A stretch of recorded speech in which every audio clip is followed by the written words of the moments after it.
I'm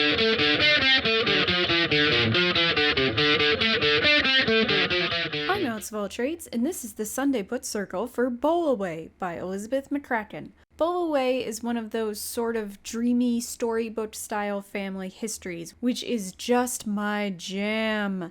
Middlesex, Tin Drum, Midnight's Children, 100 Years of Solitude, all some of my favorite novels. So I'm so glad to have read another one. Bowlaway starts on the moment that Bertha Truitt shows up suddenly in the small town of Salford, seeming to have come from nowhere, and decides to build and open a bowling alley and a wedding cake-shaped house. Bertha marries Canadian black doctor Leviticus Sprague, and the two have a daughter. But the narrative also follows all the lives connected to the bowling alley that she built, including the men who worked there, the new owners through the generations, and the women who have played there. There is so much to love about Bowlaway, but most of all, it is the prose of the novel that is so engaging. It creates a fable-like quality that makes much of the events feel unreal, even when some of the things that are described actually happened. Even just the opening sentence creates the tone of what is to come. They found a body in the Salford cemetery, but above ground and alive. The ironic bent is so playful right from the beginning. Like, of course there are bodies in the cemetery. That's what it's for. But the fact that this body must be specified to be alive and unburied is great. Almost nothing in Bowlaway is impossible. But McCracken's style of conveying the events creates a sense of magic that so many writers avoid in realistic storytelling. McCracken went whole hog, full throttle on the magic of Bowlaway, and it is successful. Now, not all readers like this style. I'm all for it. I don't typically write this way myself, but I love to see a writer having fun with a novel such as City of Girls, and Bowlaway is a lot of fun. Now, what is the point of family saga novels? They follow so many characters and cover so many years, it's often hard to tell why this is the beginning and that is the end, when reasonably the narrative could continue infinitely into the past and into the future. With Bowlaway, I believe the thread is the bowling alley that Bertha builds at the start of the novel. Now, it starts with Bertha arriving in Salford, but the bowling alley is the one thing that connects everything after Bertha exits the narrative. The novel doesn't really follow people's lives away from the bowling alley, not in great detail. Instead, it gives us what the characters are doing in the years away from the bowling alley in summary. Great, interesting, engaging summary, but still, it is summary compared to those scenes related to the bowling alley. The bowling alley itself is a character with a life, one that grows and changes in relation to the people who run it. Speaking of the people, there are a lot of characters in this novel, but all of them are fully realized. All of them are individuals with flaws and strengths. Some are more likable than others. Some less than savory, such as Nahum. Some of them frustrating, like Margaret. But all of them real, and all of them treated as real people by the narrative. The people I felt the most sympathy for were Jo Ware and Louetta. I could see how Leviticus's reserved attitude could convince people that he was not fully realized, but I felt that he was just another kind of person, the kind who couldn't let himself be more relaxed, partly due to his race. Such as the moment when, in an emergency, he felt he couldn't yell down the stairs for Margaret to help him and Bertha because he was black and she was white. It was really subtle, and it was fleeting, but the impact of that one thought sort of distills much of why he behaved the way he did. But Bowlaway kind of sneaks in examinations of race, gender, sexuality, or just being plain different without beating the reader over the head with these ideas. I could see how some reviewers and readers, but with the way some novels wield these subjects like a sledgehammer, could think that Bowlaway isn't political or social enough for them. But I think it delves into most of these subjects in such a way that just goes, hey, they exist. This is how they hurt people. Its far more subtle approach lets Bowlaway bring up important subjects without pissing anyone off, but instead makes readers feel sympathetic to the people affected by the issues. It's ridiculous that Leviticus can't call for Margaret when his wife is in labor. We all feel that. Joe Ware's sense of isolation is discomforting to the reader and stems from his homosexuality and physical disability. Luetta's treatment as untouchable due to the loss of her daughter is stupid and wrong. We feel these things without them having to be overt or ham-fisted. The closest any of them gets to a textual comment on these subjects is Leviticus's feeling he can't shout for Margaret. All the rest of it is subtextual, which to my mind makes a much better examination of these ideas. It gets the reader to feel empathy without being pedantic. I feel like lately on these subjects, too many novels are used as a kind of therapeutic expulsion of anger and frustration for writers that resonates with those readers who feel the same, but just excludes readers whose experiences are different. Feelings of being different, an outsider, trapped by identity, etc., are far more universal than identity political thinking would have us believe. They should actually be more unifying subjects, but lately the dynamic is far too adversarial, looking for an enemy, and these have affected novels as well. I grew up watching Star Trek: The Next Generation and Quantum Leap, two sci-fi shows that examined identity frequently. Star Trek removed modern depictions of identity and replaced them with completely fictional versions of identity, such as being an android or being a third gender in a species that has 3 genders.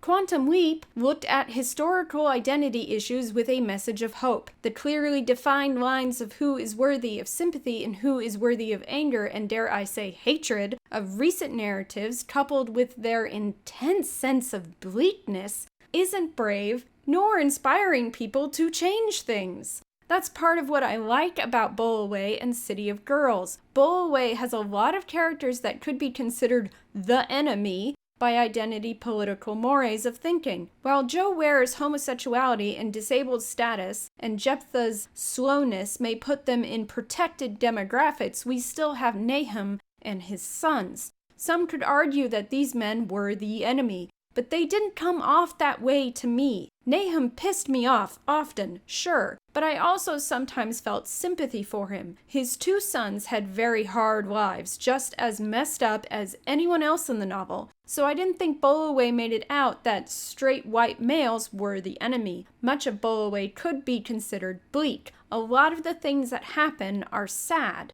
But considering how much time the novel covers, the reality that bad things happen to people is examined thoroughly. The idea that some people just don't get the lives they want is sad, but true. But there's also a lot of good that happens in the novel. So to me, Bowlaway is a much more realistic depiction of the outlook of life. It's hit or miss, and that's just the way the world works. Now I want to talk spoilers, so skip ahead to get my final thoughts on Bowlaway. I've got a good memory, and I'm pretty good at seeing where a narrative is heading. Recently, I watched The Haunting of Hill House and guessed something pretty serious about it, practically moaning and wailing at my TV over what was going to happen long before I was supposed to know. I was right. You can imagine it's pretty hard to shock me. It does still happen, and I'm always pleased when it does. When Bertha told Joe Ware that when she died, the bowling alley would be his, I remembered that. And when she died so spectacularly in the Great Molasses Flood of 1919, which I wonderfully did not see coming,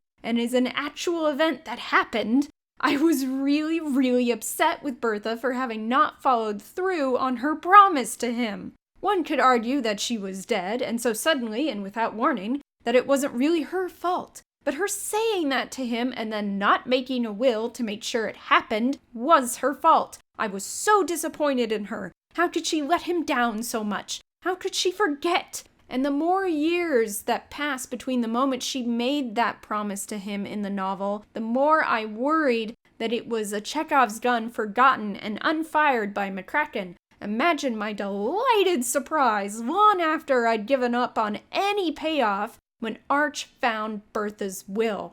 All my faith was restored in Bertha and in McCracken's intent. That moment is such a gut punch. So beautifully done. And it is even more perfect because Joe Ware found happiness away from the bowling alley. Something even better. And I love that his relationship wasn't perfect, that they argued about cuisine. So realistic.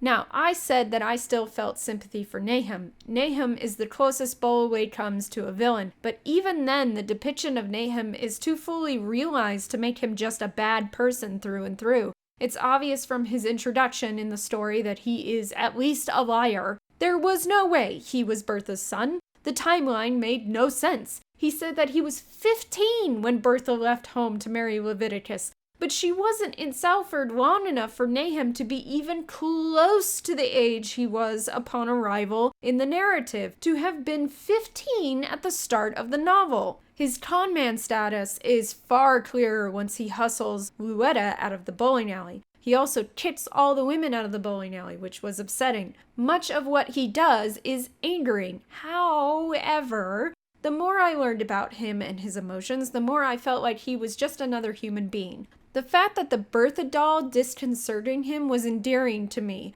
as I also found it disconcerting. His drive to find the gold Bertha arrived with made sense, especially when one considers that Bertha left him for Leviticus. Leviticus was definitely a better person than Nahum overall, and we can definitely see why Bertha chose him over Nahum. But we can all also understand that no one likes to be rejected so wholeheartedly, and for a relationship that was so clearly going to be harder because of its non-traditional status in a time when interracial relationships were not easy. And for her to start a bowling alley without him, we can see how that might have hurt him as well, considering how good he was at bowling and his claims that he introduced her to the activity. And it's not like Leviticus was perfect either, the fucking cat killer. I still like this character, but when he burned to death, I hoped a little bit that he felt it, because starving cats to death is a cruelty beyond forgiving.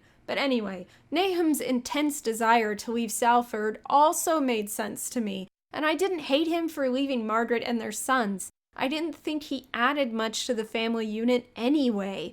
I often felt sorry for Margaret, but I also often felt frustrated with her neediness, so I get why she may get tiring as a spouse. I also didn't have an issue with Arch's infidelity. It was just a character flaw, and one that Betty should have been aware of before she married him. The guy lived in addiction. Some people would call that impulse, but I'd say compulsion is more accurate. And the novel seems to suggest that people are who they are, and you either accept that or move on, which is a pretty good idea to me. It's not our job to change the people around us. It's our job to live with them or without them. That's it. Now, there was one thing Bowlaway and the magical Bertha laid down that never came true. She said that one day Luetta would bowl a perfect game, and I thought maybe when she bowled against Nahum it would happen. But it didn't then, because Jephthah cheated, and she never really bowled again. I would have liked that triumph. Also, Bertha seemed prophetic and wizardly at the beginning of the novel, even after death. The Salford Devil is presented as her actual form, to the point where when Leviticus runs into it, he thinks Bertha. He recognizes it as her. But as time goes on, she becomes less and less magical. She becomes more human, especially as we learn of her from Nahum's perspective. Bertha turns from this nearly mythical creature into just another human being. This is really good writing. It's just, for Luetta's sake, I wanted the magic to be real. I wanted her to be able to succeed in that way. But life doesn't always work that way, which again fits with the reality of the world that the novel somehow manages to show through the loss of magic. It does seem that one of the pervading themes is that life is magical at a distance, but mediocre up close. Somehow, life is both mystical and mundane. How fucking cool. I grew up bowling. I don't remember the first time I was in a bowling alley or the first time I bowled. I love bowling. I've not done it in a couple of years, but Bowlaway makes me nostalgic for the activity. The first place I lived in Kansas was the small town of Independence. It had one bowling alley. I actually went once or twice. It wasn't huge and it wasn't open every day because no one bowled on a weekday morning. And one weekday morning, there was a large concussive sound throughout the town that came from the direction of the alley. People reported it as an explosion. When the fire department got to the alley, it was clear that the alley hadn't exploded because there wasn't debris littered around the building. No, the roof had collapsed. But no one had gotten hurt because no one had been there. Not much was still standing. The vending machines made it out okay. But what a weird thing to have happened. It got me thinking that such a hollow building filled with such loud, concussive sounds over and over again would be taking constant damage over the years. And how interesting that idea is. This is the kind of weird thing that exists in the real world and in novels like Bowlaway, which very well may be my favorite novel of 2019. But anyway, what did you think of Bowlaway? Did you love it like me? What did you think of the narrative thread? What didn't you like? What surprised you? Did you like or dislike any of the characters? What's your favorite family saga novel? Let me know in the comments below, and please mark all spoilers. Would you like to see what I'm currently reading? Follow me on goodreads.com/outsfalltrades to see what I'm reading right now and what book reviews you can expect in the future. I've made a Discord. I'm on it all the time and you're all invited to chat with me. There are channels for video games, movies, TV shows, books, and writing. Even a place for you to promote your own things. Join me there. Everyone is welcome. This has been the Sunday Book Circle, and if you enjoyed this video, please give it a like, share, subscribe, click that bell, leave a comment below, visit my blog at empatheticwriter.wordpress.com, and follow me on Patreon for exclusive content and a shout out on a video. Merch, merch, merch, merch, merch, merch, merch, merch, merch, merch, merch. Yeah. Check out my new shop at cafepress.com/AlexVoltrades for all kinds of products with my face on them.